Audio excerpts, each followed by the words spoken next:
Mr. David Wood, in a span of just 1 week, 2 world records have been broken in cricket. Yesterday, Australia made it in the T20, and in 1 week back, England made 444, highest total in one-day international. What's happening? Is the quality of bowling coming down, or the quality of batting coming up?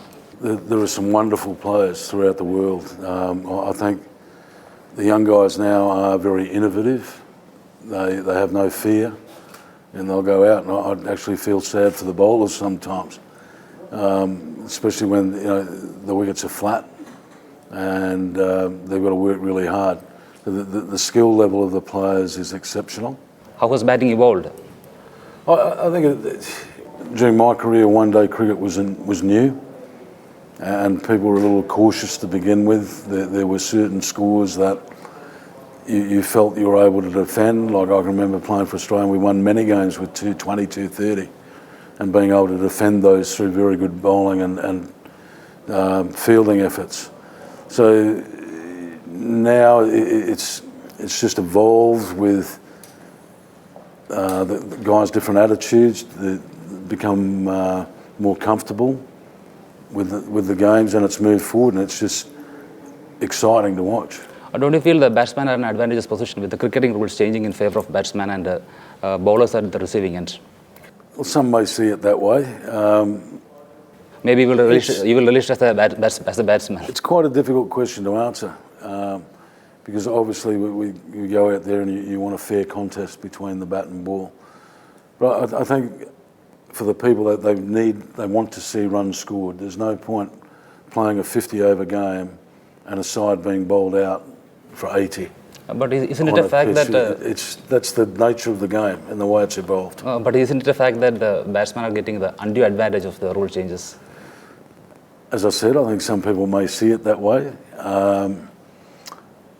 The rules of the game and the playing conditions are constantly being monitored each 12 months.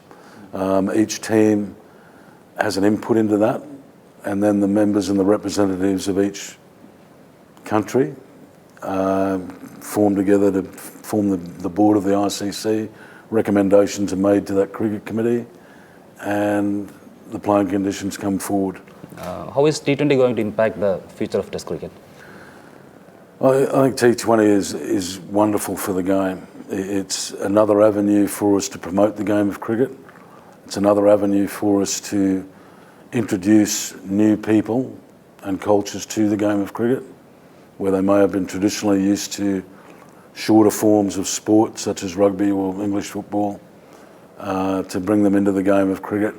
See, you all came into the Australian team when the bigs like Greg Chappell, Rodney Marsh and Dennis Lillee were out of the team.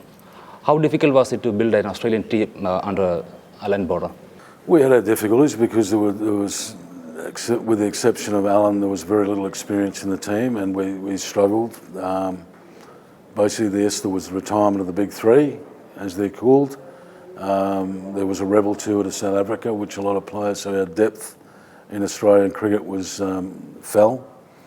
But I think then, through Alan's leadership and what we learnt from him, through Bob Simpson's coaching and leadership as well, we gradually started to move forward and gain more confidence. Probably the catalyst for that was winning the '87 World Cup. Yourself and Geoff Marsh had a very good rapport. What was the secret of your success?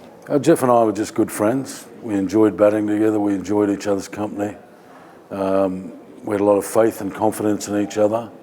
What's your take on the current Australian team? They are not doing well in subcontinent pitches right now.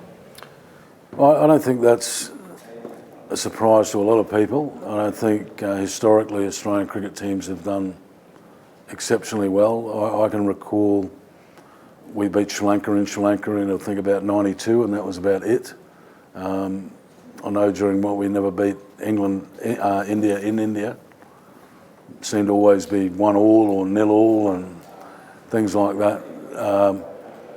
But I just think if the guys can move forward with a plan, I would expect and know that the Australian coaching staff and their off-the-field staff would be working very hard.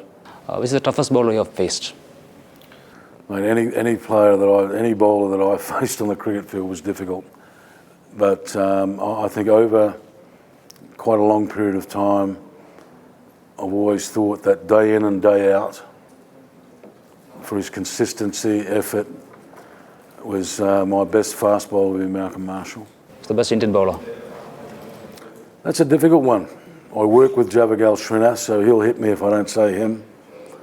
I think when the ball swung and there was a little bit of movement there, Kapil Dev was a very, very good bowler. Some of the spinners as well. Okay, thank you. Thank you.